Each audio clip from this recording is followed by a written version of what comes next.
लाला, हम पाकिस्तान टीम की बात कर रहे हैं, अगर T20 टीम की बात करते हैं, ये बड़ी कंफ्यूजन रही है बैटिंग ऑर्डर्स में, मुसलसल कोई ना कोई बात रही है। और फिर रिसेंटली अभी इफ्तिखार अहमद ने एक स्टेटमेंट दी प्रेस कॉन्फ्रेंस में, जब वहाँ एक लोकल लीग अभी हो रही थी कराची में, तो उसमें उनका कहना था कि हाँ, जब हम बैटिंग करने आते हैं बड़ा प्रेशर हुआ हुआ होता है, 12 पे जो है वो रिक्वायर्ड रन रेट या 15 पे रिक्वायर्ड रन रेट पहुंचा हुआ होता है। एंड देन ही रियलाइज, और एकदम से उन्होंने कहा कि नहीं नहीं, बट इसमें बाबर और रिजवान की कोई गलती नहीं होती। तो क्या हम ये बात एक्सेप्ट नहीं करना चाहते कि हमें ऊपर से इतना प्रेशर बन जाता है कि डाउन दी ऑर्डर आके प्लेयर्स को मुश्किलात पड़ जाती हैं, या एक्सेप्ट करना भी चाहते हैं बट कह नहीं पाते? सवेरा एक्सक्यूजेस ढूंढना चाहें तो एक्सक्यूजेस तो किसी तरह भी आप बना सकते हैं।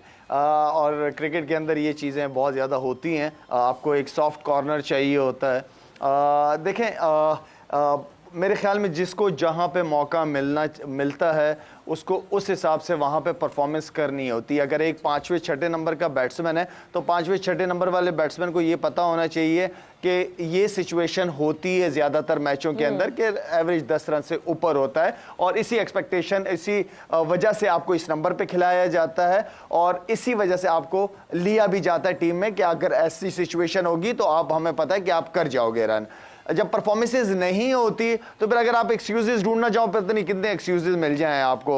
अभी फ़खर की बात हो रही थी। फ़खर एक वाहिद ऐसा प्लेयर है जिसे किसी भी नंबर पे आप खिला सकते हो। अगर आपको लगता है कि ओपनर्स आपके पास नहीं है, स्ट्रगल कर रहे हैं, तो वो लड़का ओपन भी कर सकता है। अगर आपको लगता है कि 5वें 6ठे नंबर वाला अभी तक हम स्ट्रगल ही कर रहे हैं ऑनेस्टली, तो वो प्लेयर ऐसा है कि उसको क्लियर एक सिचुएशन ऊपर नंबर में 6 ओवर आप जाओ और खुल के अपने, उसके पास लाइसेंस होता है। 5वें 6ठे नंबर वाला बैट्समैन भी यही होता है कि उसके पास लाइसेंस होता है कि एक आधा 2 बॉलों के बाद then go for a big hits. तो ये एक ऐसा वाहिद एक प्लेयर मुझे नजर आता है फ़खर, जो किसी भी, जिसे कोई प्रॉब्लम नहीं है किसी भी नंबर का। बहुत सारे प्लेयरों को, हमारे पाकिस्तानी प्लेयरों को प्रॉब्लम होती है कि अगर उसको उस नंबर से हटा दिया जाए तो वो प्रेशर ले लेते हैं या एक्सक्यूज ढूंढना शुरू हो जाते हैं कि मेरा तो ये नंबर था, मैं यहाँ कंफर्टेबल फील कर रहा हूँ। T20 के अंदर आपको फ्लेक्सिबल होना पड़ता है, आपको होना पड़ता है। आपको कोई भी मौका मिले, कहीं पे भी मौका मिले, आपको परफॉर्मेंस करनी पड़ती है। अच्छा, शाहिद से मैं क्वेश्चन कर सकता हूँ? जी जी। शायद आप पाकिस्तान की तरफ से ओपन भी करते रहे वनडे में,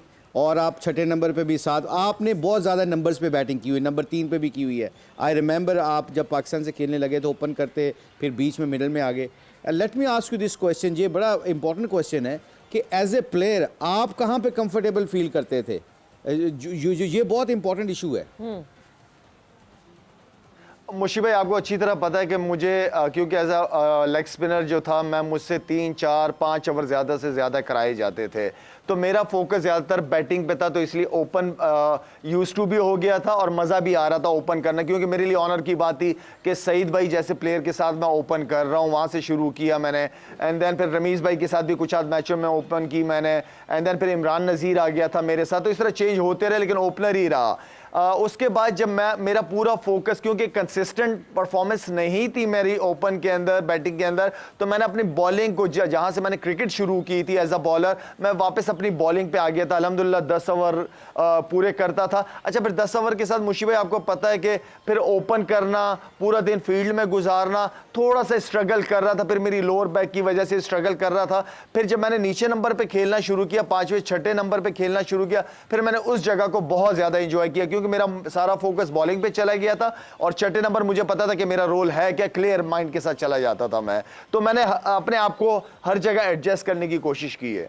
अच्छा, ये शायद का जो क्वेश्चन है ना, तो लिसनिंग टू द व्यूअर्स, ये हम दोनों इसलिए बात कर रहे हैं ताकि कम्युनिकेशन लोगों को पता चल जाए, क्योंकि शायद के पास एक स्ट्रेंथ थी, वो थी इसकी बॉलिंग। तो 400 विकेटें लेना वनडे क्रिकेट में, it's a great honour for Pakistan, और इसने, शाहिद ने बॉलिंग में बहुत इंप्रूव कर लिया था। टेस्ट मैचों में पंजे लगाने शुरू कर दिए थे।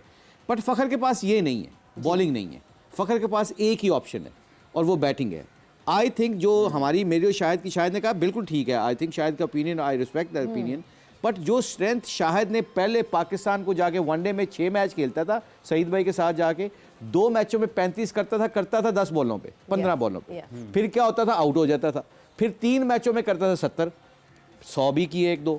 अच्छा, उससे क्या होता था, टीम को सेट करके दे देता था, गोल बना देता मोमेंटम सेट फिर कर देता। इंजी, इजाज भाई, मुझे याद है, शायद को अगर याद होगा तो फिर इंजी और उसके पास, इजाज भाई के पास और सलीम मलिक साहब जो भी हमारे मिडिल ऑर्डर में थे उस वक्त, उनके पास बहुत टाइम होता था क्योंकि शाहिद उनको कवर कर लेता था उनके डॉट बॉलों के ऊपर। पाकिस्तान में जो सबसे बड़ी प्रॉब्लम है, जो इफ्तिखार की बात फेंकने वाली नहीं है, क्योंकि बीच में मिडिल ऑर्डर उनके आने से पहले बहुत ज्यादा डॉट बॉल खेले जाते हैं, वो डॉट बॉल के ऊपर उनके प्रेशर आता है, एवरेज चढ़ जाती है। ये एक्सक्यूज नहीं है जैसे शाहिद ने कहा, बट में ये बहुत इंपॉर्टेंट है कि आपको मिडिल ऑर्डर में नंबर 4 पे, नंबर 5 पे ऐसा बैट्समैन चाहिए जो अपनी इनिंग्स को सिंगलों से भी और चौकों से भी और फिर एंड में जाके छिक्के मार सके।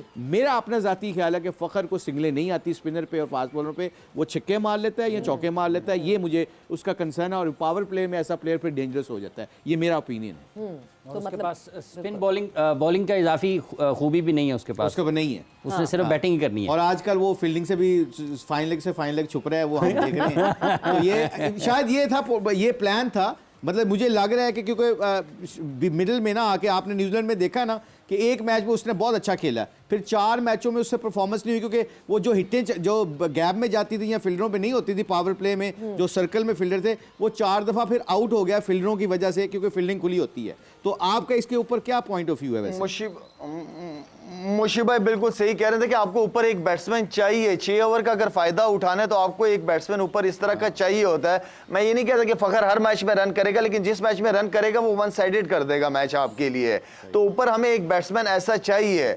अब रिजवान भी जगह नहीं छोड़ रहा, बाबर भी जगह नहीं छोड़ना चाह रहा, तो आई मीन कि ज़ाहिर बात है वो काफ़ी अरसे से इस नंबर पे परफॉर्म कर रहे हैं, लेकिन मुझे ये लग रहा है, मुझे ये फीलिंग आ रही है, जो मैनेजमेंट से मैंने सुना है चीज़ें, कि इनको ओपनर्स ये चेंज करेंगे, किसी नए ओपनरों के साथ अब आएंगे। साइम अयूब आपके पास एक ऐसा प्लेयर है जो कि स्टार्ट बिल्कुल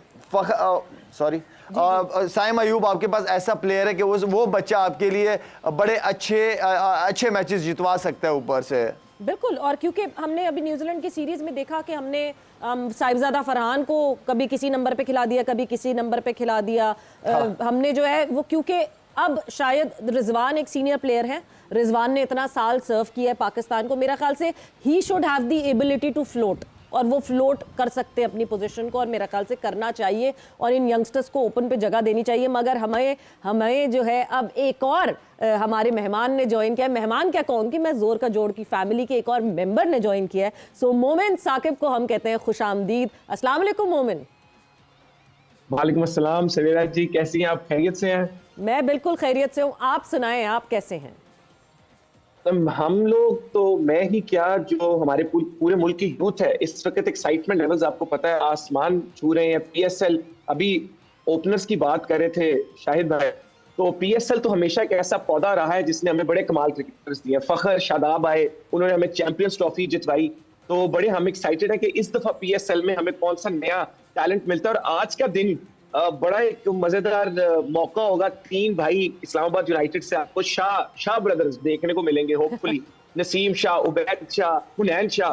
तो लेट्स सी ये किस तरह का एक साइट होता है, बट बड़ा मजेदार मैच होना चाहिए। और जिस तरह कल मैंने कहा कि टीम नहीं, हर शहर ही हमारा है। ये पीएसएल पाकिस्तान है, इस दफा हर दफा ही होता है, लेकिन बड़े एक्साइटेड हैं हम।